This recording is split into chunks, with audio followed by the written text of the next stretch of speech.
पति, पत्नी और नौकरानी। शीतल और अभिमन्यु की शादी को 5 साल हो चुके थे, लेकिन अभी तक उनका कोई बच्चा नहीं हुआ था। इसकी वजह से शीतल और अभिमन्यु परेशान रहते थे, लेकिन उन दोनों से ज्यादा परेशान थी शीतल की सास, यानी अभिमन्यु की माँ जानकी देवी। जानकी देवी चाहती थी कि जल्दी से जल्दी उनकी गोद में पोता या पोती आ जाए, और इसलिए वो अपनी बहू शीतल को लेकर एक दिन हॉस्पिटल पहुंची। डॉक्टर मैडम, जरा ठीक से चेक करके बताइए ना, कई बड़े बड़े डॉक्टर को दिखाया है, लेकिन मेरी बहू माँ ही नहीं बन पाती। मैंने शीतल को बहुत अच्छे से चेकअप किया है। देखिए, बात यह है कि शीतल के अंदर माँ बनने की कैपेसिटी नहीं है।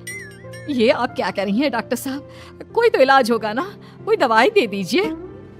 देखिए, कुछ प्रॉब्लम ऐसी होती है जिनका कोई ट्रीटमेंट नहीं होता। आई एम सॉरी टू से, लेकिन शीतल कभी माँ नहीं बन सकती, क्योंकि उसके यूट्रस में अंदर से ही कुछ प्रॉब्लम है।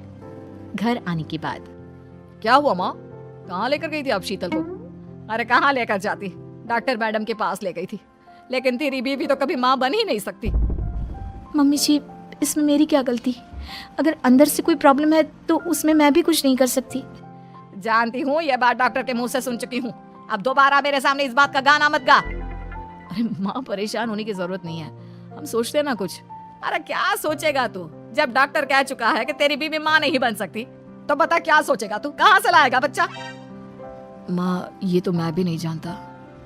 अभिमन्यु, क्यों ना हम अनाथ आश्रम से एक बच्चा गोद ले आए? क्या फर्क पड़ता है बच्चा हमारा हो या गोद लिया हुआ? हाय, बड़ी बातें बनाने वाली। क्या फर्क पड़ता है? अरे क्यों फर्क नहीं पड़ता? मुझे इस वंश को आगे बढ़ाने के लिए मेरे बेटे का खून चाहिए, किसी दूसरे का नहीं। लेकिन माँ, आप जानती हैं कि ये अब पॉसिबल नहीं है। मैं कुछ नहीं जानती। मैं किसी पराये की औलाद को इस घर में अपना पोता या पोती बन के बढ़ता हुआ नहीं देख सकती। मेरा वंश मेरे बेटे के खून से ही आगे बढ़ेगा। लेकिन मम्मी जी, ऐसा कैसे हो पाएगा? आप अच्छी तरह जानती है ना, मेरा और अभिमन्यु का बच्चा नहीं हो सकता।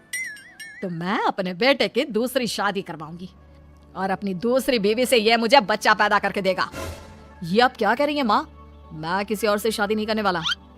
मेरे रहते हुए आप अभिमन्यु की शादी किसी और से करवाएंगी? मम्मी जी, आप ऐसा कैसे कर सकती हैं? तू बस देखती जा बहू, मैं ऐसा कैसे कर सकती हूँ। कुछ दिनों के बाद, अभिमन्यु, मैंने तेरे लिए लड़की ढूंढ ली है। माँ, मैं आपको कितनी बार समझाऊं, मुझे किसी से शादी नहीं करनी है। पहले मेरी बात सुन। ये जो चमेली है ना, हमारे घर में काम करने आती है, वो तुझसे शादी करने के लिए तैयार है। मम्मी जी, आप अभिमन्यु की शादी एक नौकरानी के साथ करवाएंगी? वो इसलिए क्योंकि चमेली दिखने में बहुत खूबसूरत है, बच्चा भी सुंदर ही होगा।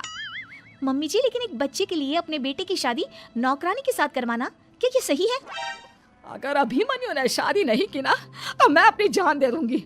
अब देख लो, अगर तुम्हें अपनी माँ की जान प्यारी है तो तुम्हें इस नौकरानी के साथ शादी करनी ही होगी।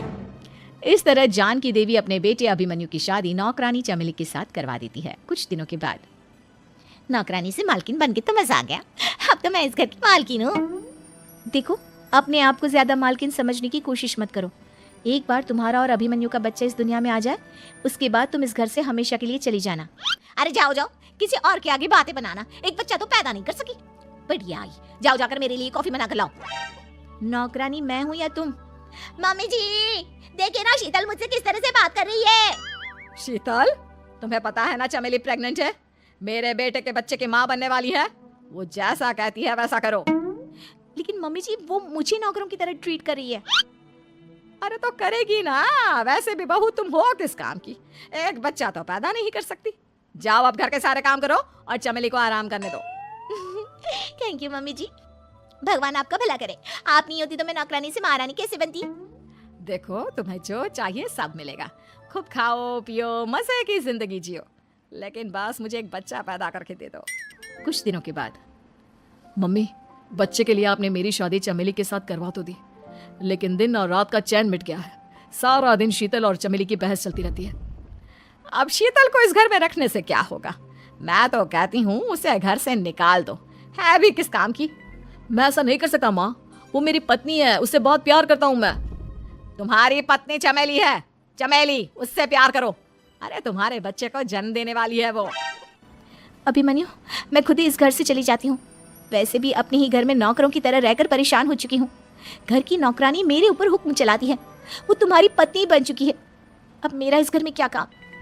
अभिमन्यु के बार बार रोकने पर भी शीतल उस घर से चली जाती है। कुछ दिनों के बाद चमेली एक बच्चे को जन्म देती है। भगवान ने मेरी सुन ली, मेरे बेटे का घर भर गया, उसका अपना बच्चा इस दुनिया में आ गया। मम्मी जी, बच्चे को हाथ लगाने से पहले मेरी एक शर्त तो सुन लो। तुम कहना क्या चाहती हो चमेली? आपकी मम्मी को बहुत शौक था ना अपने पोते को खिलाने का। अब देखो, इस दुनिया में हर चीज की कोई ना कोई कीमत तो होती है। तुम अपनी आधी प्रॉपर्टी मेरे नाम कर दो, बच्चा तुम्हारे नाम। अरे लेकिन मैंने अपने बेटे से तुम्हारी शादी करवाई है, अब ये सौदेबाजी कहाँ से आ गई?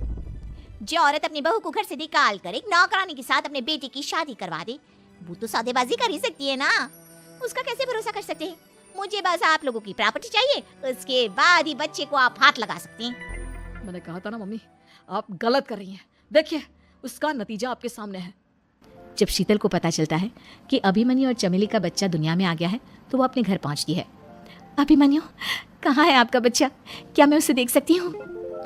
कुछ भी मत पूछो शीतल, माँ की हुई एक गलती हम लोगों पर भारी पड़ रही है। वो नौकरानी अपनी औकात पर आ गई है और अब हमसे अपनी आधी प्रॉपर्टी मांग रही है, वो भी बच्चे के बदले में। एक बात कहूँ अभिमन्यु, आप उसे कुछ भी देने से मना कर दो। अरे कैसी बात कर रही हो? मेरे बेटे की औलाद है उसके पास, ऐसे कैसे मना कर दे? मम्मी जी, वो अभिमन्यु का बच्चा नहीं है, वो चमेली और उसके बॉयफ्रेंड का बच्चा है। ये तुम क्या कह रही हो शीतल? ये देखिए वीडियो, चमेली और उसका बॉयफ्रेंड आपस में बातें कर रहे हैं कि उन दोनों ने मिलकर आपको बेवकूफ़ बनाया है और अब इस बच्चे के बदले आपसे प्रॉपर्टी भी हड़प लेंगे। हे भगवान, ये मुझसे क्या हो गया? ना तो बच्चा मिला और अपने बेटे की नौकरानी के साथ शादी करवा दी, सो अलग। अब क्या होगा? मुझे माफ कर दो शीतल, मेरी वजह से तुम्हें बहुत तकलीफ हुई है। अभिमन्यु, मैंने कहा ना, उस नौकरानी को उसके बच्चे सहित इस घर से बाहर निकाल दो। लगता है मेरे अभिमन्यु का बाप बनने का सपना अधूरा ही रह जाएगा। अभिमन्यु, अपनी मम्मी से कहो कि परेशान ना हो। आपको याद है एक बार हम एक IVF सेंटर गए थे, मैंने फिर से वहाँ जाकर बात की थी और आपको पता है इस बार मैं प्रेग्नेंट हूँ, क्योंकि हमने वहाँ पर प्रोसीजर करवाया था जिसकी वजह से मैं प्रेग्नेंट हो गई थी। और इस बात का पता मुझे बस कुछ महीने पहले ही लगा है। हमारा बच्चा इस दुनिया में आने वाला है अभिमन्यु। मुझे माफ कर दो शीतल बहू, मुझसे बहुत बड़ी गलती हो गई। कोई बात नहीं माँ, लेकिन अब हमें उस धोखेबाज नौकरानी को इस घर से बाहर निकालना है और इस घर की मालकिन को वापस घर लाना है, वो भी अपने बच्चे के साथ।